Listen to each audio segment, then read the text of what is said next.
Gracias a todos por estar conectados. Vaya conmigo a la escritura, por favor, al segundo libro de Reyes. Segundo de Reyes, capítulo 6, versículos del 8 en adelante. Y en esta oportunidad vamos a aprender, o más bien a reforzar, porque ya sabemos qué es lo que el Señor nos quiere decir. En muchos lugares del Nuevo Testamento el Señor hace énfasis en este tema, pero aquí vamos una vez más reforzándolo, viendo un ejemplo bíblico de personas que sirvieron al Señor de corazón, que habían sido escogidos por Dios para servir, y ver cómo ellos actuaron, y actuaron por fe, y actuaron por obediencia. Iba a ser bien interesante esta porción, esta lectura, esta historia bíblica, porque me encanta por los milagros que suceden y el mensaje que deja. Así que hemos titulado este estudio, Vence a tu enemigo por medio de la misericordia. Vence a tu enemigo por medio de la misericordia. Y cuando uno ve un mensaje como este para predicarlo, para compartirlo, dice qué importancia tiene, pero cuando nosotros lo analizamos en nuestra vida diaria, vemos qué dificultad tiene. La importancia de predicarlo y la dificultad de aplicarlo. Y eso es lo que ustedes y yo tenemos que aprender en esta oportunidad. No solo es escucharlo, sino aplicarlo. Y en un tiempo como el que vivimos, como el que nos ha tocado vivir a esta generación, en donde cada vez la gente es más enemiga de otros, en la que solo con ser simpatizante de un equipo de fútbol contrario, automáticamente esa persona es un enemigo digno de muerte, o si pertenece a otro partido político y tiene pensamientos doctrinales políticos diferentes, es digno de muerte, o si tenemos pensamientos diferentes en cuanto a la teología, entonces ya es enemigo también y debo rechazarlo.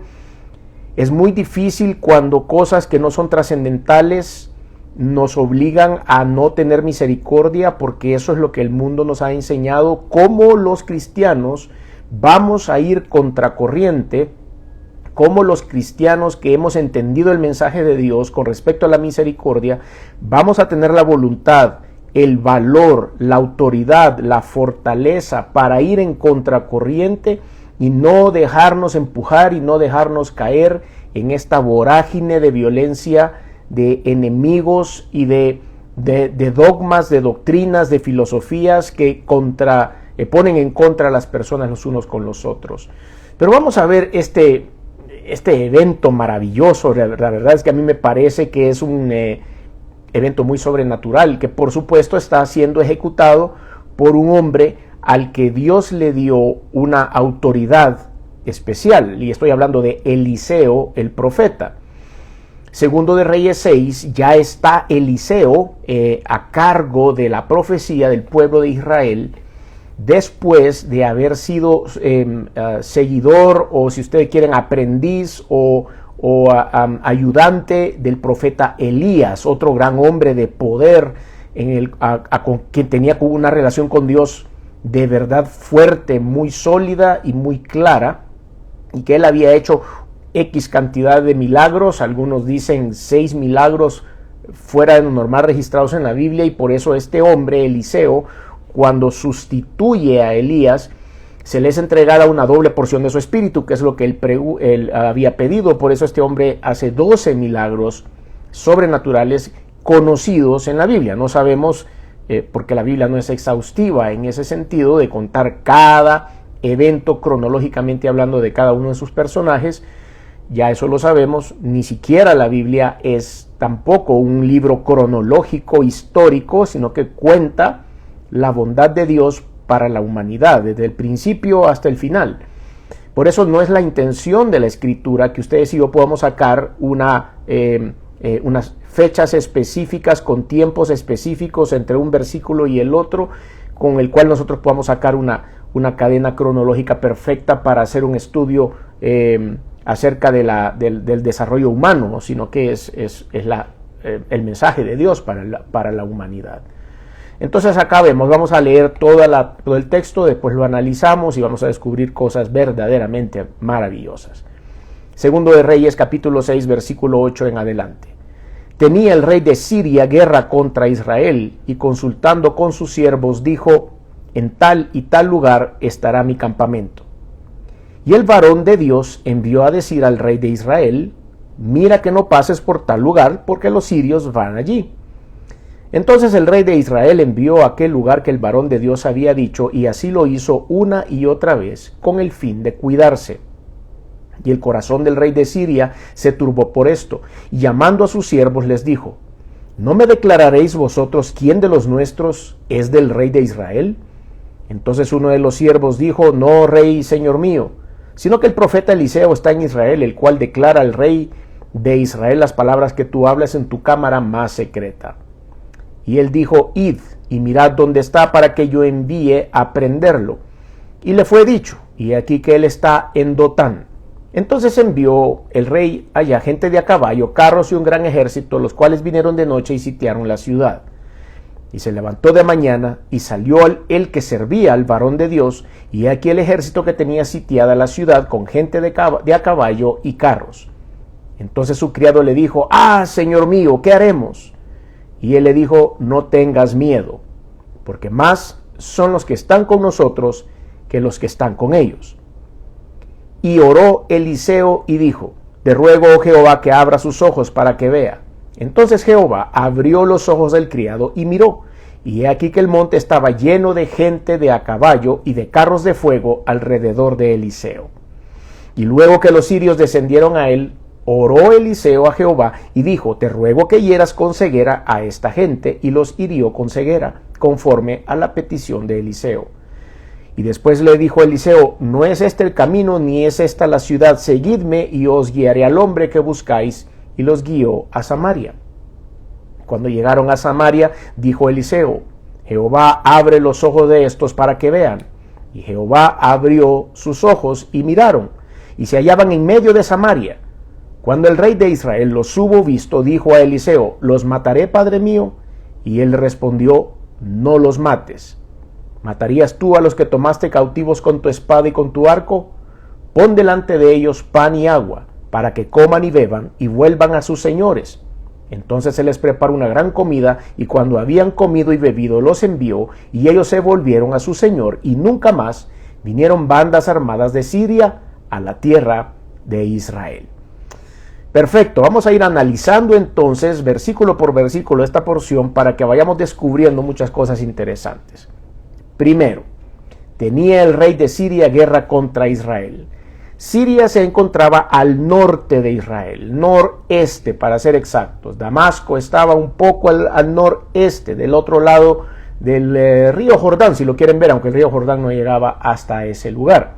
Pero ahí estaba el rey de Siria, y ellos, todos los vecinos de esa zona, siempre tenían guerra en contra de Israel, y todos se querían invadir los unos con los otros. Siria era una tierra muy fuerte, una nación muy fuerte en ese momento, y le quería hacer la guerra a Israel para quedarse con todas sus posesiones. Ese es el contexto. Siria queriendo invadir a Israel. Entonces vino el rey de Siria y consultó con sus siervos. Recuerden que ellos no son hebreos, no confiaban en Jehová, Dios de los ejércitos, sino que ellos tenían sus propios profetas. Y no necesariamente eran profetas del Dios creador, sino que a veces eran profetas de otros dioses. Entonces él llamó a sus siervos y les dijo, en tal y tal lugar estará mi campamento. Él estaba consultando con sus siervos y les había dado el plan de ataque en ese momento y la estrategia militar de cómo él iba a programar el asalto a Israel. Entonces dijo que él había programado en un mapa, pongámoslo así si ustedes quieren, había dicho voy a estar en tal ciudad y en tal ciudad, ahí va a estar el campamento base para que de ahí podamos hacer todas las líneas de logística para que podamos invadir Israel y ser exitosos.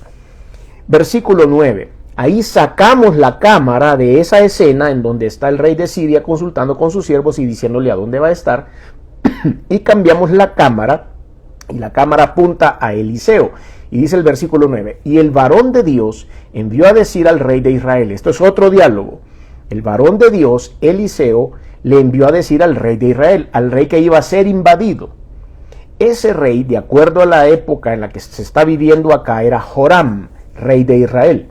Entonces Eliseo le manda a decir a Joram, mira, no vayas a pasar por ese lugar, porque los sirios ahí van a acampar y ellos ahí van a querer emboscarte y de esa manera van a poder conquistar Israel, así que no vayas a pasar por ahí. Entonces tenemos dos escenas distintas. Versículo 10. Entonces, y aquí hay una cuestión clave, primer punto importante en el cual ustedes y yo debemos aprender y hacerle caso a Dios. Versículo 10. Entonces el rey de Israel envió a aquel lugar que el varón de Dios había dicho, y así lo hizo una y otra vez con el fin de cuidarse. Quiere decir que este evento de que Eliseo tuviera una revelación de parte de Dios para decirle a dónde estaba ubicado el enemigo y a dónde era peligroso pasar, sucedió más de una vez. Nosotros aquí en el versículo 9 hemos leído una oportunidad en la cual el varón de Dios recibió de parte de Dios la advertencia para que él se la diera al rey y el pueblo de Israel fuera cubierto. Por supuesto, Joram, si ustedes leen su historia, era uno de los reyes buenos de parte de Dios, aunque hizo cosas malas delante de Dios. En ese momento Dios se manifestaba a su vida de manera positiva. Entonces dice que lo hizo varias veces, pero me llama la atención dos cosas en este versículo 10. Entonces el rey de Israel envió a aquel lugar del varón que el varón de Dios había dicho, y así lo hizo una y otra vez con el fin de cuidarse. La primera recomendación es hacer caso a Dios para que nos vaya bien. Hagamos caso a Dios para que nos cuidemos a nosotros mismos. Si usted me dice de qué manera me puedo cuidar en medio de unas circunstancias tan difíciles, de una zona tan peligrosa donde usted probablemente vive, o en un país peligroso tal vez en donde usted vive, es hacerle caso a Dios en sus instrucciones con el fin de cuidarse. Eso es lo primero. Me va a decir usted, pero yo no tengo aún Eliseo para que me diga realmente qué es lo que tengo que hacer. Eliseo no está conmigo para que me dé una revelación divina de un ángel que bajó para decirme que no camine por ese lugar porque ahí me va a asaltar alguien y me van a robar el celular. No estoy hablando de que nosotros tengamos un Eliseo, pero sí podemos hablar de que tenemos a alguien más importante que Eliseo en nuestra vida, los creyentes, y es el Espíritu Santo dentro de nosotros. El Espíritu Santo nos da que hablar, el Espíritu Santo intercede por nosotros, el Espíritu Santo sabe que tenemos nosotros que pedirle a Dios. Por lo tanto, el Espíritu de Dios también hace advertencias en nuestra vida y tenemos que estar atentos al testimonio del Espíritu Santo para cuidarnos, con el fin de cuidarnos y estar atentos y seguir verdaderamente el consejo de Dios. Versículo 11. El corazón del rey de Siria se turbó por esto, se daba cuenta que no pegaba una, que ninguna de sus estrategias militares funcionaban y que siempre de una manera que le servía mucho al pueblo de Israel, muy conveniente para el pueblo de Israel, cruzaban, se quitaban del espacio, iban por otro camino y ellos nunca los podían emboscar o intervenir. Entonces el rey de Siria se turbó su corazón y entonces llamó a sus siervos otra vez, y cuando llamó a sus siervos les dijo: ¿no me declararéis vosotros quién de los nuestros es del rey de Israel? ¿Qué le estaba preguntando él en ese momento? ¿Quién es el soplón? Básicamente eso le estaba preguntando el señor, el rey de Siria. ¿Quién es el soplón? ¿Quién le está diciendo al pueblo de Israel a dónde los vamos a emboscar, a dónde está nuestro campamento? Tiene que haber uno aquí y ustedes me tienen que decir quién es el que está abriendo la boca. Versículo 12. Vienen estos siervos y le contestan a su rey. Entonces uno de los siervos le dijo: no, rey señor mío, sino que el profeta Eliseo está con Israel. Eliseo tenía ya un nombre, tenía un testimonio de parte de los hombres con respecto a Dios. Sabían que era un hombre poderoso en la palabra de Dios. Sabían que el Señor estaba con él. Sabían que lo que él decía era verdaderamente porque estaba conectado con el Señor. Aquí hay varias cosas que podemos sacar. Por ejemplo, si todos estos siervos de Siria veían lo que este siervo Eliseo hacía en el nombre de Jehová, Dios de los ejércitos, ¿cómo es que esta gente no se convertía? ¿Cómo es que esta gente decía: yo ya no quiero seguir siguiendo a este rey ni a los dioses paganos, sino que quiero seguir al Dios de Eliseo? Pero esa historia es igual a la historia de hoy. Nosotros podemos tener un testimonio de poder de parte de Dios ante nuestros familiares y amigos y no se convierten. Prefieren seguir adorando dioses, prefieren seguir con la mirada puesta en otro lugar, pero no se convierten. En la misma historia de toda la vida. Entonces ellos decían que el profeta Eliseo estaba con Israel, el cual declara al rey de Israel las palabras que tú hablas en tu cámara más secreta. No sabemos cómo hace, en ese tiempo no habían micrófonos ni cámaras, no había nada tecnológico como para que el rey de Siria estuviera en su cámara más secreta y después Eliseo supiera. Por lo tanto, ellos entendían que Eliseo tenía una conexión especial con Dios y que el Dios de Eliseo, Jehová Dios de los ejércitos, efectivamente tenía el poder para estar en cualquier lugar, a cualquier hora, escuchando los planes del rey de Siria. Ellos estaban haciendo todo esto, y ellos estaban explicándole esto porque lo habían comprendido. Entonces en el versículo 13 hace un análisis el rey de Siria y dice: y él dijo, id y mirad dónde está, para que yo envíe a prenderlo. Si Eliseo le soplaba al rey de Israel que se apartara porque los iban a atacar los sirios, ¿ustedes creen que se iba a dejar agarrar él solo? Claro que no. ¿Ustedes creen que el Señor no le dijo a Eliseo: mira, ahí están tratando de hacer una confabulación para prenderte? La palabra prender aquí no era matar. Yo creo, este es mi análisis después de lo que leo y trato de desmenuzar el versículo, es que él quería prenderlo. La palabra prenderlo que se usa aquí en hebreo significa tomarlo para sí. Y eso puede tener muchas connotaciones. La primera de ellas es que lo quería meter preso, obviamente, para que dejara de hablar con el rey de Israel.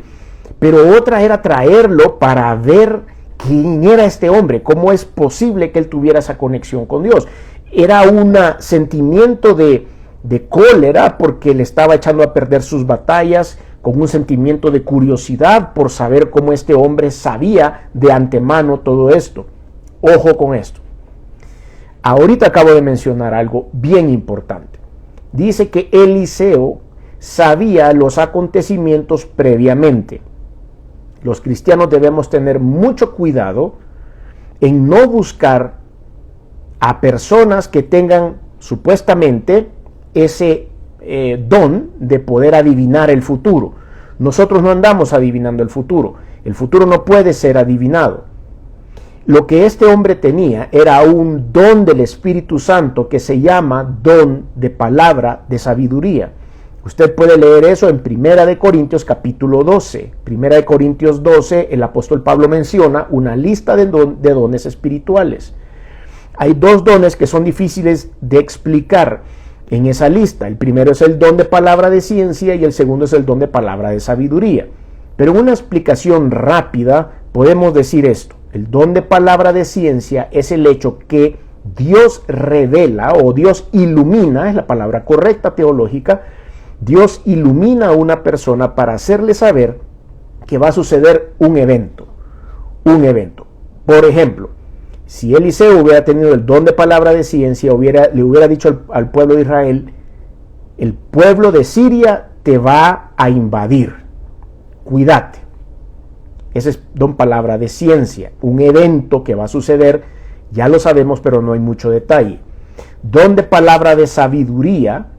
Viene el profeta Eliseo y le dice: el rey de Siria te va a invadir, y te va a invadir en este lugar, a esta hora, este día, de cierta manera. Y es exactamente lo que había pasado aquí más de una vez. A eso le llamamos el don de palabra de sabiduría.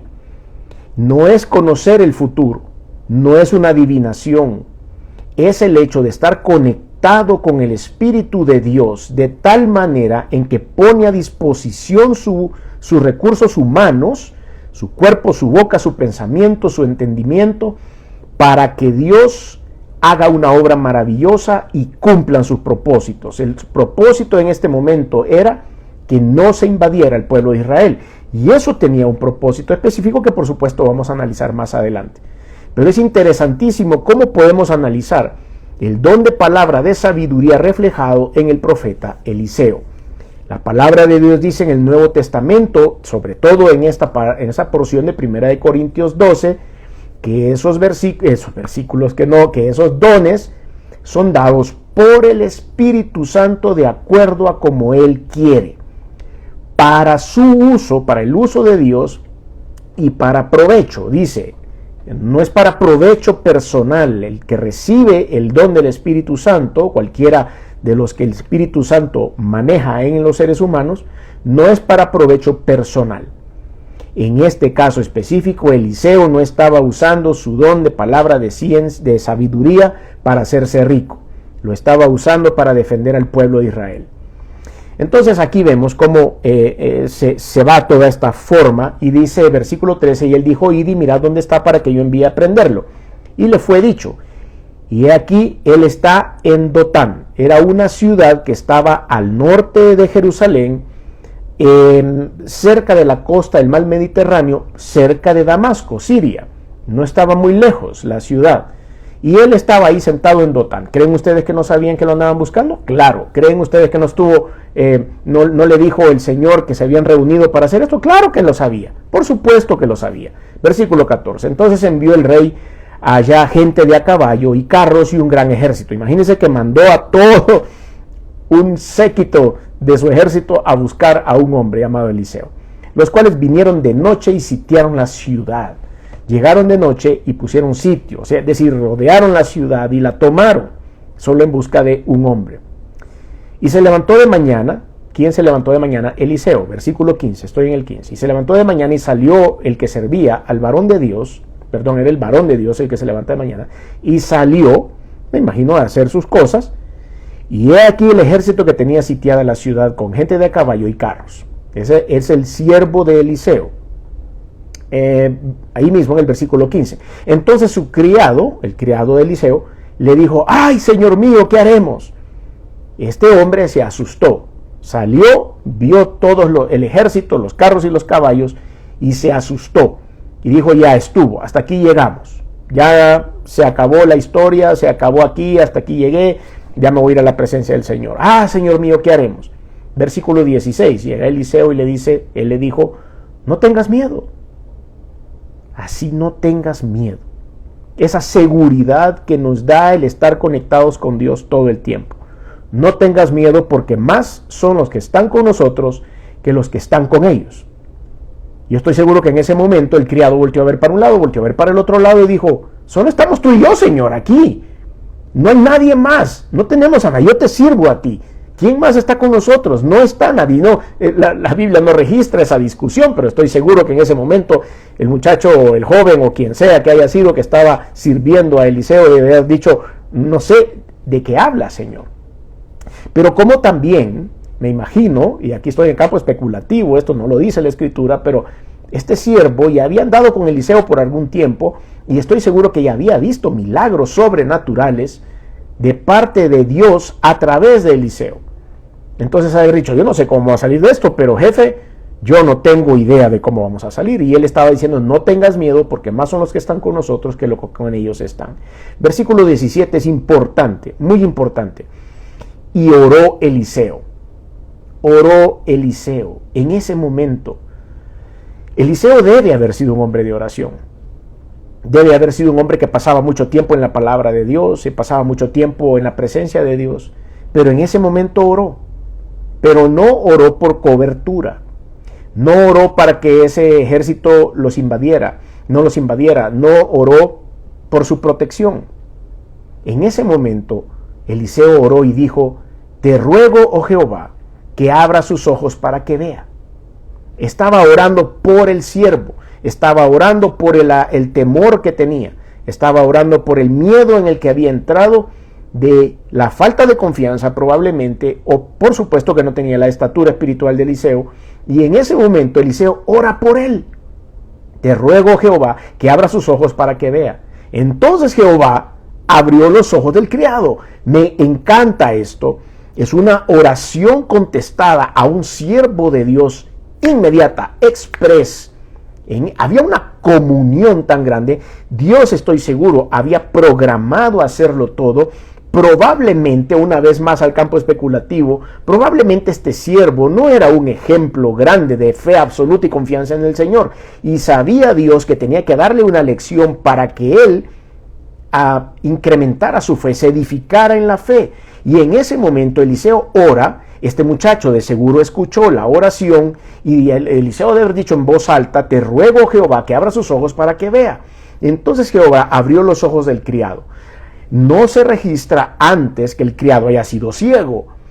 Por supuesto que estamos hablando de los ojos espirituales, una mirada diferente, una mirada de una persona que está convencida de que su Dios todopoderoso, el gran Salvador de su vida, está en medio de las circunstancias más difíciles. Entonces los ojos que abre el Señor ahí no son los ojos físicos, sino un entendimiento de lo que estaba pasando y lo llevan a otro nivel de fe para que vea a su alrededor. Y entonces dice: Jehová abrió los ojos del criado y miró. Y he aquí que el monte estaba lleno de gente de a caballo y de carros de fuego alrededor de Eliseo. Estaban cubiertos, por si acaso. Como ustedes van a ver a continuación, esa gente de a caballo y esos carros de fuego divinos que estaban ahí no entran en combate. No hubo que entrar en combate en ese momento, pero lo vamos a ver más adelante. Versículo 18. Y luego que los sirios descendieron a él, oró Eliseo a Jehová, esa comunión maravillosa que este hombre de Dios tenía con su Dios, es la que ustedes y yo debemos anhelar. No debemos anhelar la fe del siervo, debemos anhelar la comunión que Eliseo tenía con Dios. Y usted me podrá decir: ay, pero es que era Eliseo. ¿Cómo usted pretende que yo tenga la estatura espiritual de Eliseo? Eliseo era un hombre de carne y hueso, un ser humano como usted y como yo. Y todos calificamos en algún momento en nuestra vida para lograr tener una relación personal con nuestro Creador. Que Dios se manifieste con dones y milagros y cosas a través de nosotros, yo no sé si Dios lo va a hacer. Pero esa relación con Dios sí es posible tenerla. Entonces viene acá: y cuando descendieron los sirios, oró Eliseo a Jehová y dijo: te ruego que hieras con ceguera a esta gente. Y los hirió con ceguera conforme a la petición de Eliseo. Maravilloso. El plan de Dios se estaba llevando a cabo. El plan de Dios no era que Eliseo estaba conduciendo a Dios en lo que tenía que hacer. No era que estaba Dios haciéndole los mandados a Eliseo. Claro que no. No vayamos a tener esa percepción equivocada. Por supuesto que no estaba dándole Eliseo las órdenes a Dios, ni Dios estaba únicamente para complacer las necesidades de Eliseo. Claro que no. Todo esto era parte de un plan que Eliseo y Dios ya habían hecho antes. Todo esto tenía que suceder. Y Dios usó esa coyuntura que había entre los sirios y los israelitas para poderle entregarle autoridad al profeta de Dios delante de los profetas de los ídolos. Delante del pueblo de Israel iba a caer un pueblo que eran el pueblo de los sirios. El plan de Dios estaba cumpliendo y Eliseo estaba alineado al plan de Dios, y todo esto estaba armado por Dios de esta forma. Entonces no es que Eliseo le estaba dando órdenes a Dios, sino que estaba conectado con Dios, diciéndole: Señor, ¿verdad que esta parte es la que sigue aquí? ¿Verdad que del plan que hicimos, de nuestro plan de trabajo que hicimos, este punto va aquí? Y ya que estamos ahí, Señor, le podemos dar fe a este siervo.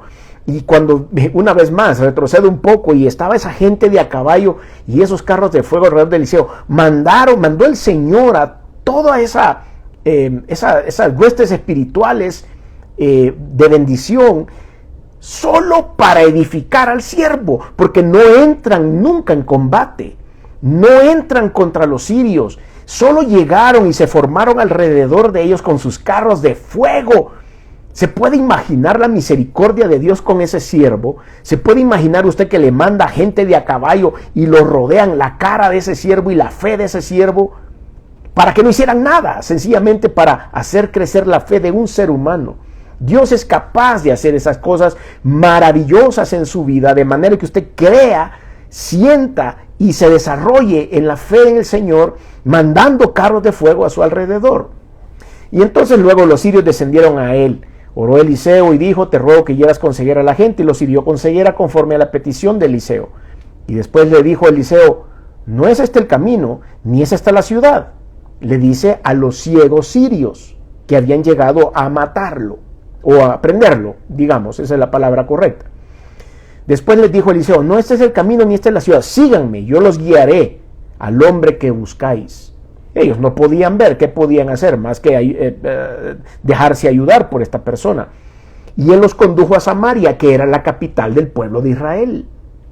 O sea que se los llevó y se los puso delante al rey de Israel.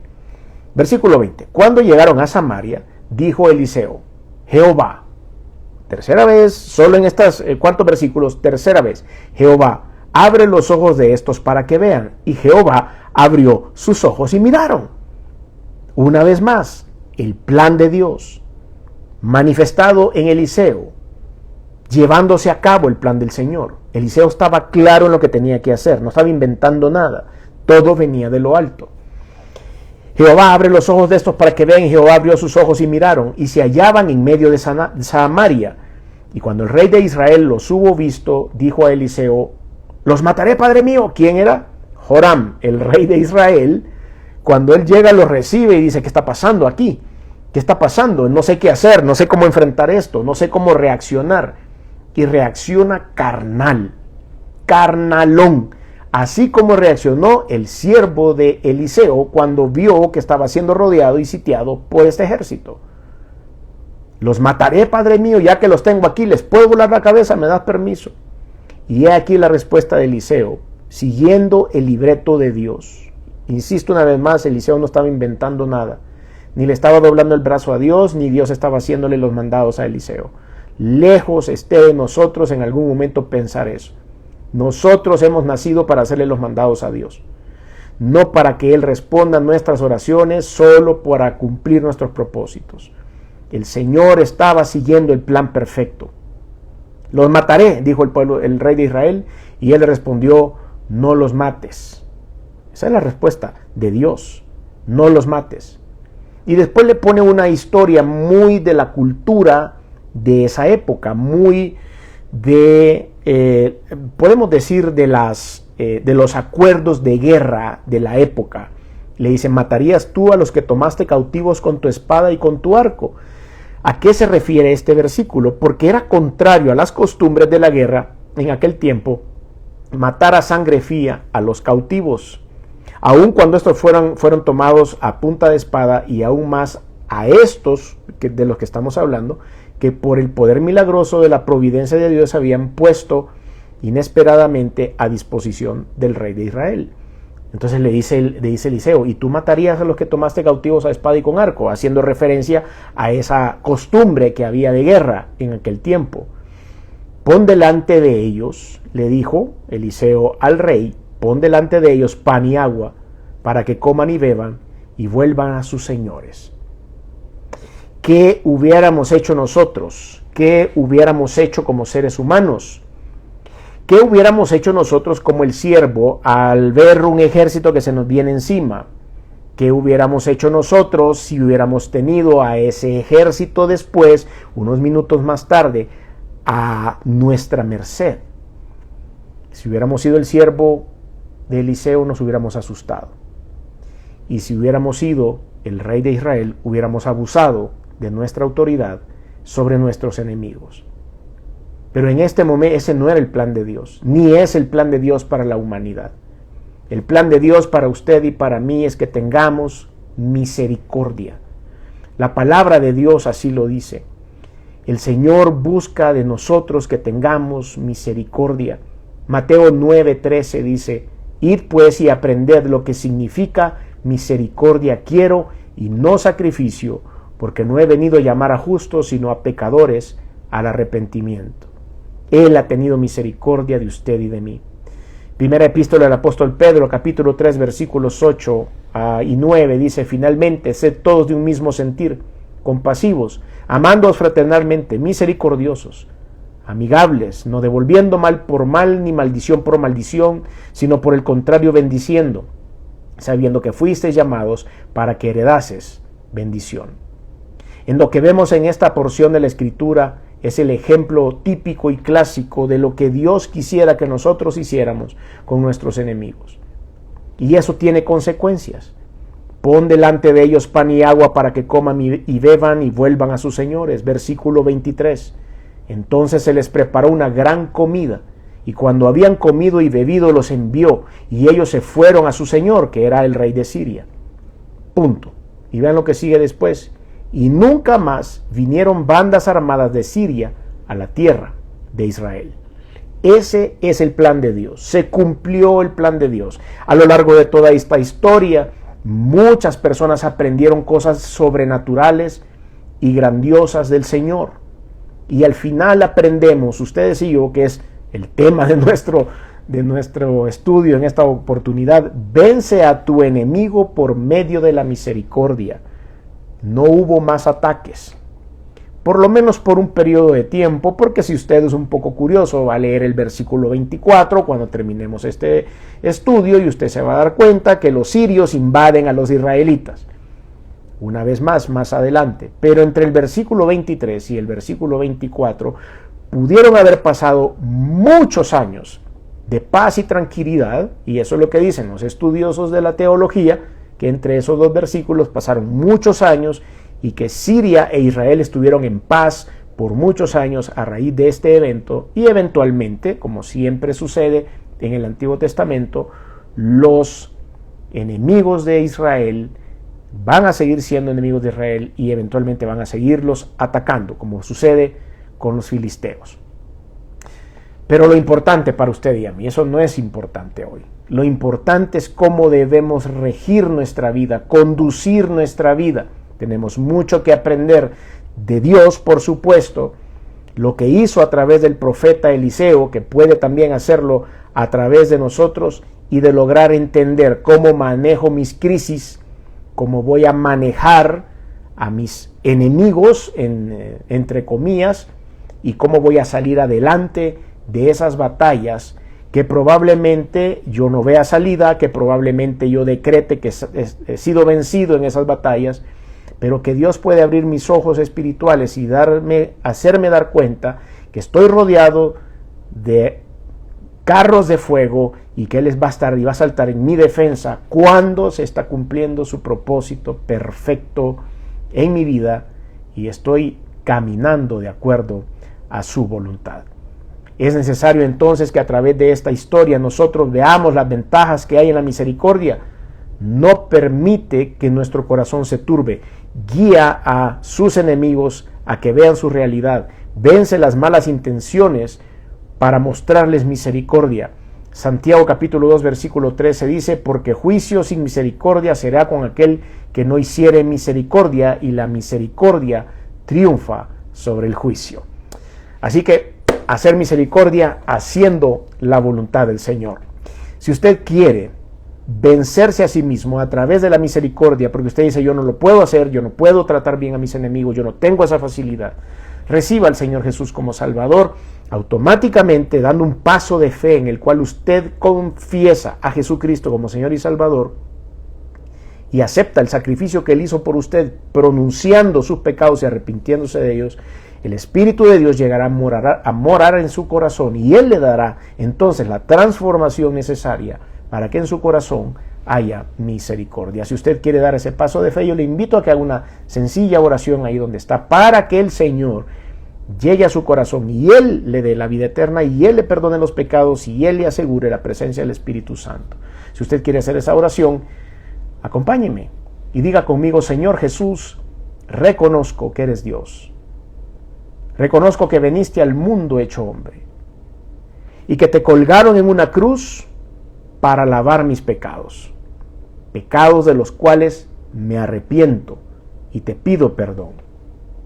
Sé que resucitaste el tercer día y que estás sentado a la diestra de Dios. Por lo tanto, hoy abro mi corazón y te recibo en él como mi único y suficiente Señor y Salvador. Te doy gracias por esta oportunidad que me das y te pido que el Espíritu Santo gobierne mi vida con tu misericordia. En el nombre de Jesús. Amén.